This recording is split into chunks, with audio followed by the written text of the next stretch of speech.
Pues qué tal, compañeros cromistas, en otra entrevista más. Ahora agradecemos a la maestra Taida Alejandra González Vaca, que es secretaria de Asuntos Internacionales del Comité Central de la CROM, además también la de la Secretaria General de la Federación de Sindicatos Unidos CROM de la República Mexicana. Pues muchas gracias por habernos invitado a su casa. Al contrario, muchas gracias a ustedes como siempre, por la consideración y bueno, a sus órdenes. Muchas gracias. Sí, en junio estuvieron presentes en la 113ª reunión anual de la OIT en Ginebra, Suiza, donde participó en la mesa sobre trabajadores de plataformas digitales. ¿Cuáles fueron los avances que se obtuvieron allá? Bueno, no se obtuvieron, sino cuáles fueron los requisitos y qué fueron la postura que tomó la OIT en cuanto a estos trabajadores. Pues fíjate que de alguna manera sí se obtuvieron, porque en esta primera plática que se tuvo en la conferencia internacional se hablaba de la creación de un convenio o una recomendación o un convenio con su recomendación, y al final del día pudimos, a través de muchas pláticas y de mucho trabajo, pudimos considerar la creación de un convenio con una recomendación. Esto a través de pues de mucha plática, de mucha negociación, y también algo a lo que pudimos concluir es que fuera una primera plática y continuar con la revisión tanto de la recomendación en la siguiente conferencia, que es en junio del próximo año. Ahora pasemos a un tema específico que lo trae en primera instancia la presidenta, es el Sistema Nacional de Cuidados. ¿Cómo va avanzando toda esa cuestión? Y es urgente para las mujeres, ¿no? Porque las está deteniendo en muchos aspectos. Como mujer te puedo compartir que sí hemos pedido mucho la creación de este sistema. También recientemente la Corte Interamericana resolvió que no el sistema de cuidados, sino los cuidados, el autocuidado y el cuidar a demás personas es un derecho humano, por lo cual, como tú bien lo dices, sí es urgente poder ir trabajando para la creación de este sistema. Creo que nos hemos atorado en ponernos de acuerdo entre los empleadores, a lo mejor algunos aspectos con el mismo gobierno, pero todavía queda mucho más para la creación de este sistema. Con la creación de este sistema, yo creo que muchos más derechos de las mujeres se van a ver reconocidos y que pueda existir una corresponsabilidad en los cuidados precisamente. En esa cuestión de los cuidados, muchas mujeres caen en la informalidad, ¿no? También, y eso precariza su situación laboral y de vida también, ¿no? Ya es urgente también ver qué métodos utilizar o políticas públicas para poder solucionar esa cuestión. Justamente es lo que se está tratando con este sistema, y llevar a cabo la formalidad en lo que hace a los trabajos de cuidados, ¿no? Porque los cuidados muchas veces lo vemos enfocado a lo mejor nada más a los hijos, pero va mucho más allá. El trabajo de cuidado recae generalmente en las mujeres y es para cuidar, por supuesto, a los hijos menores, pero también a padres, madres, personas discapacitadas o enfermos, y lo que se busca es la creación de políticas que puedan ayudar a que puedan seguir a lo mejor en un trabajo de cuidados, pero en la formalidad. El trabajo y la maternidad. A veces una mujer tiene a su bebé, se tiene que alejar del trabajo por los cuidados que tiene que hacer, y a veces ya no regresa al empleo y se pierde pues, un buen elemento ya capacitada y con un buen de habilidades, ¿no? Ahí tiene que ver una cultura empresarial también para poder jalar y retener ese talento. Pues mira, moralmente a lo mejor no te puedo compartir porque no tengo hijos, pero sí te puedo compartir las experiencias que veo de mis demás compañeras, y es que definitivamente esta cultura empresarial sí es totalmente depende de esta cultura empresarial, que la mujer pueda o no en un futuro reintegrarse a su trabajo, o de qué manera lo hace. Hay algunos centros de trabajo que tienen una reincorporación paulatina, en donde solo van a trabajar 2 horas, después conforme va pasando el tiempo 3, 4, hasta llegar a su jornada, para que no exista, para que puedan tener este equilibrio entre los cuidados, la maternidad y el trabajo formal, ¿no? Pero es algo que no se observa en todas las empresas. Entonces, sí es una cultura empresarial, pero también hay que incentivar a las empresas a que lo puedan hacer, incentivar de forma fiscal incluso, para que puedan llevar a cabo la aplicación de estas políticas o de estos sistemas en donde impulsen a la mujer a no perder su trabajo y también guardar un equilibrio entre la maternidad y el trabajo formal. Acabo de mencionar algo muy importante. Por ejemplo, conozco a alguien que es papá y tuvo su bebé ahorita y trabaja en Walmart, donde ustedes tienen algunos contratos colectivos, y le dieron 30 días de apoyo a la mujer. Y dice, oye, qué maravilloso, en ningún otro lado te dan esa cuestión. También es como decía, ahí entra la cultura empresarial. Totalmente. Justamente es una de las empresas que se ha fijado en buscar políticas en donde tengan esta incorporación paulatina, por ejemplo, para las mujeres, y para los hombres tienen una licencia de hasta 30 días. Hay algunos casos en donde se ve en peligro el bebé, etcétera, en donde se pueden incluso extender, pero bueno, son los menos. Y volvamos a lo mismo, es un tema de cultura que nos encantaría que pudieran observar todas las empresas. Evidentemente, los corporativos son distintos y tienen distintos recursos, pero nos encantaría que se pudiera observar en todas las empresas. Se está hablando en estos momentos de la disminución de la jornada laboral, a llegar a 40 horas. Se dice que posiblemente con esa situación a más mujeres podrían incorporarse al mercado formal. Totalmente. Lo que se busca, además de un derecho que se adquirió durante hace más de 10 años y que no se ha visto modificado en beneficio de las y los trabajadores, que es una jornada de las 48 horas, por supuesto se busca que tanto hombres o mujeres puedan equilibrar el trabajo, lo profesional con lo personal. También poder convivir más con la familia, pero también es algo que no podemos dejar de observar, que seguramente muchas trabajadoras y trabajadores pueden ocupar este tiempo o van a ocupar este tiempo en incluso trabajar en otro lado, ¿no? O sea, es algo que no podemos perder de vista porque nos lo han dicho. Sin embargo, la naturaleza o el espíritu de esta norma que se busca crear es que exista un equilibrio entre la vida personal, entre el trabajo, y también ir erradicando un poco estas enfermedades por cargas excesivas de trabajo, el burnout, también todo el trayecto a veces por el cual se tienen que trasladar, que son 2, 3, 4 horas. Se busca erradicar que se tenga que sea tan pesado para las y los trabajadores. México ha ratificado y ha firmado convenios sobre violencia de género, pero ¿cómo identificarla en un centro laboral? Porque a veces las mujeres no saben desde cuándo es una línea muy delgada posiblemente, ¿no? Esta pregunta que me haces es muy interesante porque lamentablemente durante muchos años había sido normalizada la violencia, ¿no? El maltrato, el incluso levantar la voz, y no se diga de las conductas que pueden causar un daño físico, ¿no? Pero afortunadamente organizaciones, la misma nuestra, que es la Confederación Regional Laboral Mexicana, hemos trabajado con instituciones y organizaciones como la OIT, la Secretaría del Trabajo, para llevar a cabo capacitaciones para un tema primero, que es la implementación de un protocolo para erradicar el acoso o violencia dentro de los centros de trabajo, y también lo que tú decías muy importante, cómo identificarlos, cómo saber si estoy enfrente de un acoso, si es una conducta entre mi compañero o mi compañera, o un hostigamiento cuando un supervisor o un jefe está llevando a cabo conductas que no son correctas hacia mi persona, ¿no? Yo creo que tenemos que apostar a la capacitación continua, a la difusión de programas para las y los trabajadores, aunque lamentablemente esto casi siempre recae el tema de violencia en mujeres.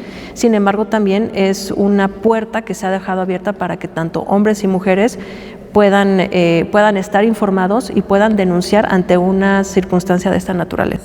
La igualdad de género y la igualdad de oportunidades en los centros de trabajo llevaría a más mujeres a los puestos de liderazgo. Totalmente. Yo considero que se ha dejado a un lado la participación de las mujeres en estos puestos o en tomas de decisiones, porque tienen que hacerse responsables de tareas del hogar, de los cuidados precisamente que ya hemos comentado, de las personas mayores, y eso imposibilita que pueda seguir creciendo profesionalmente. También es un tema empresarial, cultural empresarial, por supuesto, que también pueden modificar el hecho de poder contar con más mujeres en estos puestos de decisión totalmente, pero es un trabajo que se tiene que hacer en conjunto, ¿no? Que se tiene que hacer de manera tripartita para que pueda existir la observación y la orientación por parte del gobierno. Los sindicatos, que tenemos la voz al final del día de las y los trabajadores, y las empresas quienes tienen que implementar estas formas o estas políticas dentro de sus centros de trabajo. Maestra, usted es la secretaria de Asuntos Internacionales. El próximo año se viene la revisión del TEMEC.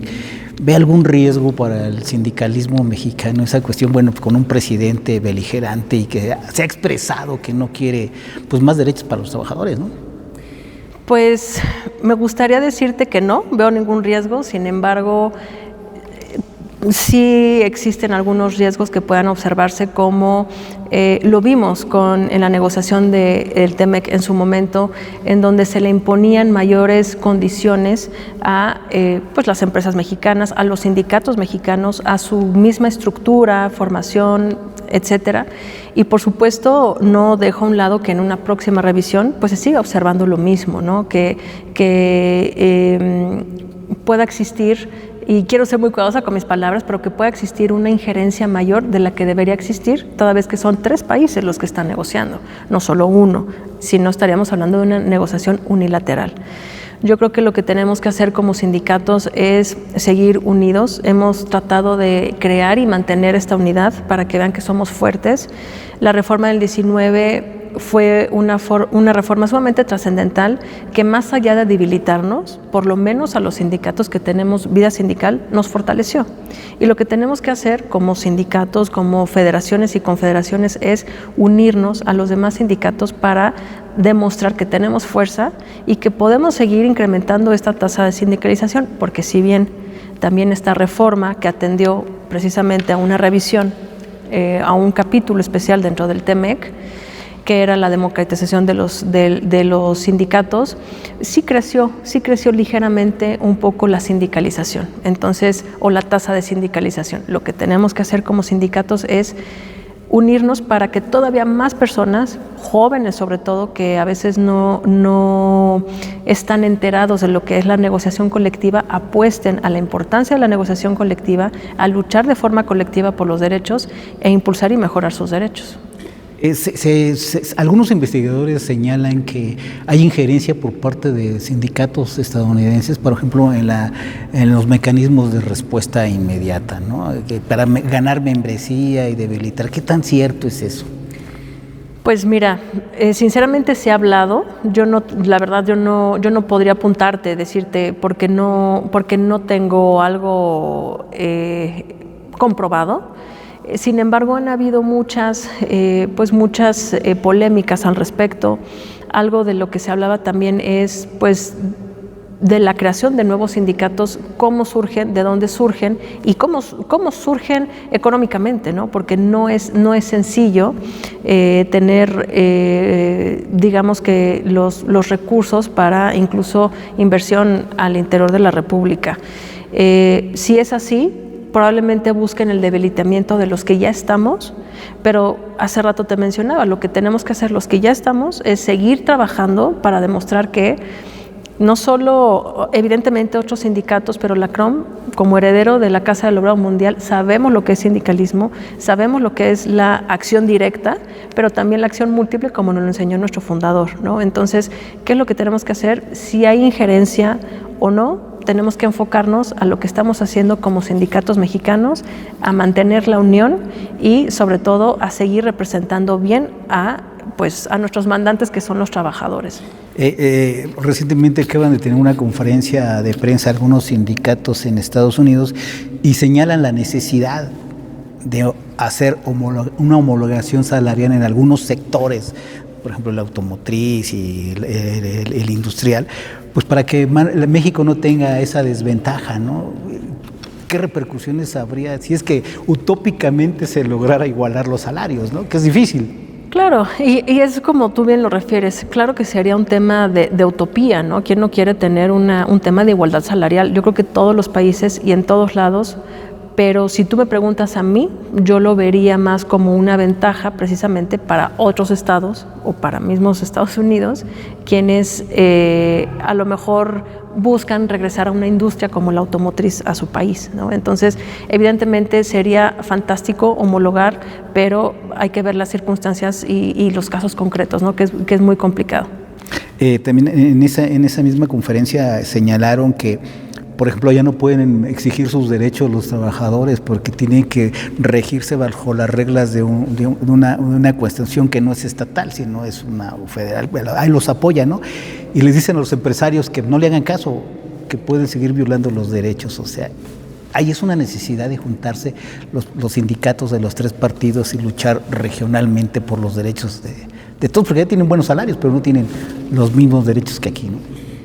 Fíjate que es una situación un tanto irónica, ¿no? Porque vemos que sí hay grupos de personas que buscan sindicalizarse, pero ellos, en la generalidad buscan lo que llaman ellos el union free, ¿no? O no tener sindicatos. Entonces, por eso me refiero a que es un tanto irónico, porque ellos buscan que nosotros nos sindicalicemos a como dé lugar, incluso a través de pues algunas organizaciones, ¿no? Que buscan que se abra esta democratización cuando no se observa en el país, ¿no?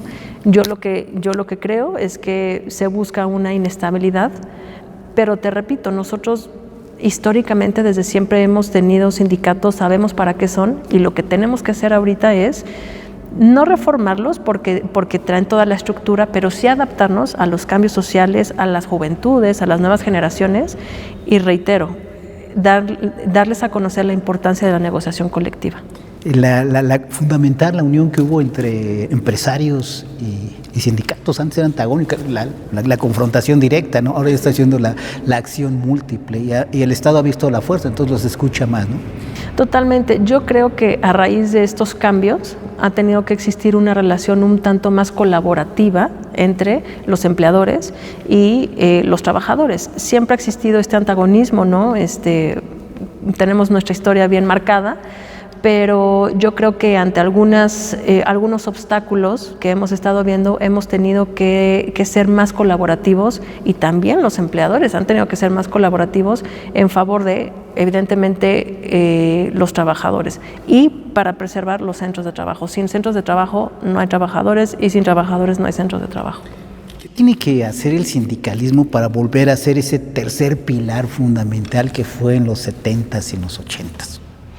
Yo creo que el sindicalismo hoy en día se tiene que adaptar a lo que estamos viviendo en la realidad o en este tiempo, porque anteriormente a lo mejor podías llegar con un escrito y la gente te lo creía, pero hoy tenemos que acercarnos más a la base, tenemos que tener una comunicación muy estrecha, porque los medios de comunicación muchas veces, como son medios, no buscan fundamentar o si es verdad o mentira lo que van a publicar, solo van a publicar algo y la gente lo cree.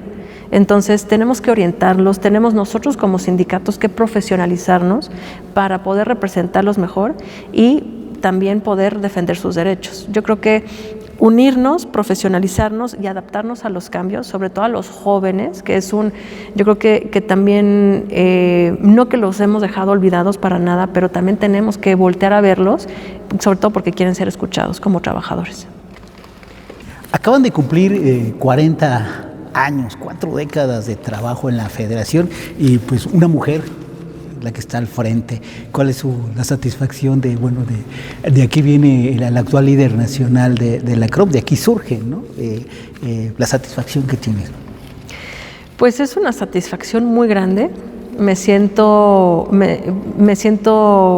muy, muy bendecida, por así decirlo, al poder dirigir la organización, pero también al mismo tiempo me siento con una responsabilidad y con un peso aquí enorme, porque si bien el líder que crea intelectualmente la federación, don Rodolfo González Martínez, encomienda la materialización de esta federación ya a través de nuestro líder actual, Rodolfo González Guzmán, pues se creó, ha crecido pero hay que mantenerlo, ¿no? Y entonces yo estoy en esta época en donde se tiene que mantener y no podemos observar los principios, los valores que nos han dejado y que nos han transmitido, como el respeto, la honorabilidad, la lealtad hacia nuestros compañeros y quienes nos han antecedido. La importancia de tener un buen equipo también. Totalmente, totalmente. Yo creo que si como representante o como dirigente, en este caso, si yo no tengo la confianza en mis compañeros, para a lo mejor incluso delegar ciertas responsabilidades, pues no estaría hablando de un equipo, ¿no? Ni de una unión y solidaridad. Es muy importante tener esa confianza, el tener esa respuesta, esa lealtad también de su parte para poder seguir avanzando. El futuro del sindicalismo, ¿cómo lo ves? El futuro yo creo que es prometedor, tenemos todos los retos, nos estamos enfrentando a generaciones que les llaman las generaciones de cristal, pero también han crecido en un contexto muy diferente al que crecieron nuestros abuelos, nuestros padres, nosotros mismos, y yo creo que es uno de los retos, ¿no? Poder trabajar con las generaciones que vienen, yo sigo apostando y seguiré apostando en la capacitación, en la profesionalización, porque también cada vez los compañeros y las compañeras se van profesionalizando más. Nosotros les compartimos algunos convenios de educación en universidades privadas para que puedan seguir estudiando ellos y sus familias, y es a lo que tenemos que apostar, a la profesionalización de las y los trabajadores y a la misma nuestra, para poder defenderlos mejor. La importancia de la labor social de la federación en el entorno. Totalmente, es a la par, ¿no? Independientemente de que la Ley Federal del Trabajo nos dice que tenemos que defender, mejorar y estudiar los intereses de las y los trabajadores, también a la par viene una labor social que es con sus familias, con las familias de las y los trabajadores, un tema también de altruismo, porque como federación y como sindicatos también nos llena, y también para poder fomentar entre los compañeros la solidaridad. ¿Algo más que se agregar, maestra? Muchísimas gracias. Quisiera compartirte brevemente que en la reunión regional en la que estuvimos presentes ahora en octubre, se llevó a cabo del 1 al 3, en una mesa temática tuvo oportunidad de participar Enrique Oñate, el capitán Enrique Oñate, en representación de la CSI, de la CSA y de los trabajadores en general, y dejó muy en claro la postura de los trabajadores respecto a la presunta injerencia de países, que bueno, es uno que ya es miembro, un Estado miembro a la OIT, pero respecto a la injerencia, porque en muchos de los casos no tienen ratificado ni un convenio, ni siquiera los fundamentales, que son de observancia obligatoria, y que quieren imponer incluso un cambio dentro de la estructura de la OIT, una organización que tiene más de 100 años, ¿no? Entonces, a nosotros como trabajadores, como representante de los trabajadores, me pareció oportuna la postura del capitán Enrique en representación de todos nosotros, y bueno, a ver en qué termina todo esto, pero siempre con la unión de los trabajadores. Pues maestra, muchas gracias por la entrevista. Gracias a ti.